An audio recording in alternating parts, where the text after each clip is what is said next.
Welcome to English for All with Khadija USA, learning step by step at your own pace. Eyes Open 3, Unit 4, Lesson 21, Adventure. Welcome back to Eyes Open 3, presentation for B1 learners, designed especially for the 9th grade. Go ahead, open up your students' books, Unit 4, Adventure.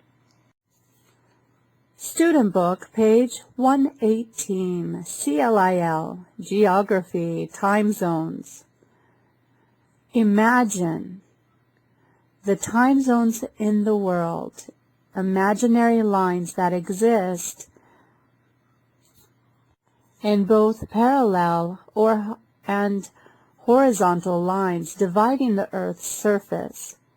The line of latitude in the center of the sphere is called the equator. The equator divides the globe into two hemispheres.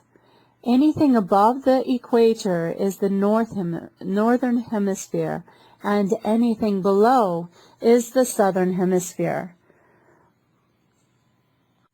So in section 1, go ahead and work with a partner, complete the diagram with the parallels and meridians. Then resume for your corrections. Corrections. Section 3. Section 1, Corrections. Section 2, go ahead and take a listen to the audio. Read the information about the parallels and meridians. Check your answers to Exercise 1. CD 1, Track 57. Listen and check. Time zones. There are 24 time zones in the world. Most of the time zones are 1-hour divisions, but a few are 30 or 45 minutes. Some higher latitude countries use daylight saving time. In the autumn, the clocks are put back, and in the spring, the clocks are put forward. To calculate the time in a different time zone, you have to add or subtract hours, depending on the direction you are going. If you are going east, you need to add hours. If you are going west, you need to subtract them. Section 3. Go ahead and take the time to fill in 1 through 6 with the words and phrases in the box about the time zones. Then listen to the audio and check your answers.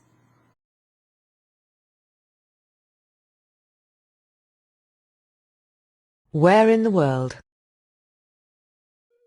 Location, location, location. Why is it so important? Because of how much it affects our lives. The clothes we wear. The houses we live in. And the activities we enjoy. Maps and globes are the tools we use to look at different locations around the world.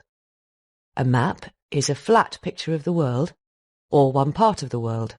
A globe is a round model of the Earth. Where do you live? Can you find your location on a globe? The best way to find a location on a map or globe is to use lines of latitude and longitude. These lines divide the Earth into smaller sections and meet at different locations. Latitude lines are horizontal. They go from east to west. Longitude lines are vertical and go from north to south, like the sections of an orange. You can describe any location using these lines. They are measured in numbers called degrees. For example, Houston in the US is located at 30 degrees north longitude and 95 degrees west latitude. The equator is a line of latitude. It divides the world into two halves, called hemispheres. The sun shines directly over the equator, so places here are hot all year. North of the equator is the northern hemisphere. South is the southern hemisphere. Many locations in both hemispheres have 4 different seasons: summer, autumn, winter, and spring. But the further north or south you travel, the colder the weather gets. At the North and South Poles, it is cold all year. Where do you live? How does your location in the world affect the way you live? Thank you for watching this video. See you again. Please don't forget to tick subscribe, like, and hit the golden bell for more videos. See you in the next video.